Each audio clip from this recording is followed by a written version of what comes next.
Hey everybody, Casey here with Life App Track Gaming, and this week I wanted to talk about one of the most prolific game developers in the history of the medium, Hideo Kojima.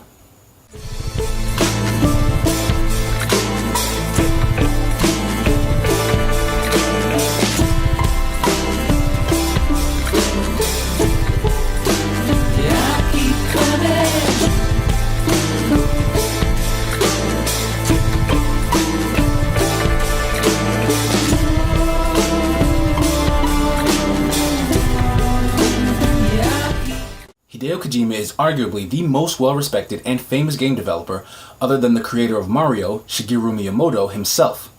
Kojima actually cites Mario and Miyamoto as one of his initial inspirations to pursue a career in the game industry. As a university student studying economics, Kojima often played Super Mario Bros. On the Famicom, known here in the West as the NES.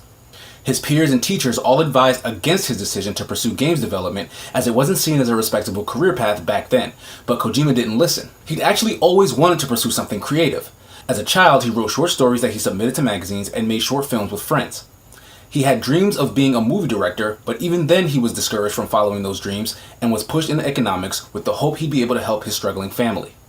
Despite all the societal pressures, Kojima found a position at Konami and actually struggled for a while to make any impact. He wasn't actually very good at coding and had several game ideas rejected by higher-ups. As a final shot, his bosses gave him an unfinished war game called Metal Gear to take over and complete. Instead of going through with the expected action game mechanics, Kojima took inspiration from the movie The Great Escape, and instead designed the gameplay around avoiding enemy encounters rather than direct conflict. Internal playtesting found the game to be incredibly fun, and it was greenlit for launch. The original Metal Gear found widespread success and catapulted Kojima's career from that point forward. There are other well-liked series by Kojima like Snatcher and Boktai, but it's always been the Metal Gear series that has defined his success. Metal Gear basically created the stealth game genre in 1987. It was Metal Gear Solid in 1998 for the PlayStation that popularized it and also demonstrated the cinematic potential of the gaming medium to a wide audience. In Metal Gear Solid and its numerous sequels, storytelling was always just as important as the gameplay. While the narrative of these games eventually ran themselves into a corner due to retconning and overcomplication, each new entry still had much to bring to the stealth genre and the wider games industry as a whole. Metal Gear Solid 5: The Phantom Pain was to be the final game in the series that he would work on. It was a claim he'd made several times before, but this time it ended up being true, due to a complete falling out with his 30-plus year employer Konami. Due to the extravagant cost and length of time MGS5 was taking to complete, Konami pressured Kojima into releasing anything with the Metal Gear name on it. This turned out to be Metal Gear Solid 5 Ground Zeroes, which was an hour or so long teaser or demo set as a direct prequel to Phantom Pain.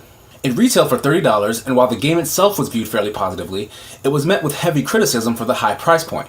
Fans were worried and unhappy. All the while, bad news continued to surface about Kojima's future with Konami.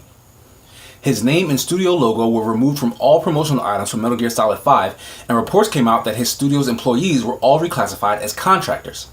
After the game's release, it garnered high praise and industry accolades and was awarded Best Action Game at the 2015 Video Game Awards, but Kojima was not allowed to appear publicly and accepted by Konami. Tonight, and I want to tell you a little bit about that. Mr. Kojima had every intention of being with us tonight, but unfortunately he was informed by a lawyer representing Konami just recently that he would not be allowed to travel to tonight's awards ceremony to accept any awards. Shortly after, pictures leaked on Twitter of a goodbye party for him, but Konami claimed he was only going on vacation. And shortly after that, it was officially announced that Kojima had left Konami.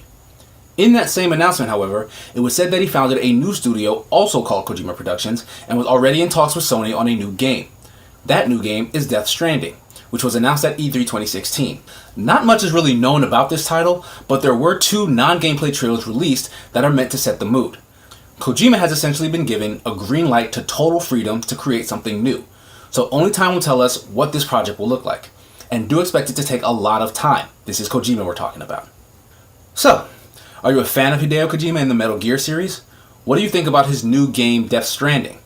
Do you think there will be any similarities between the 2 titles? Let us know. We're listening.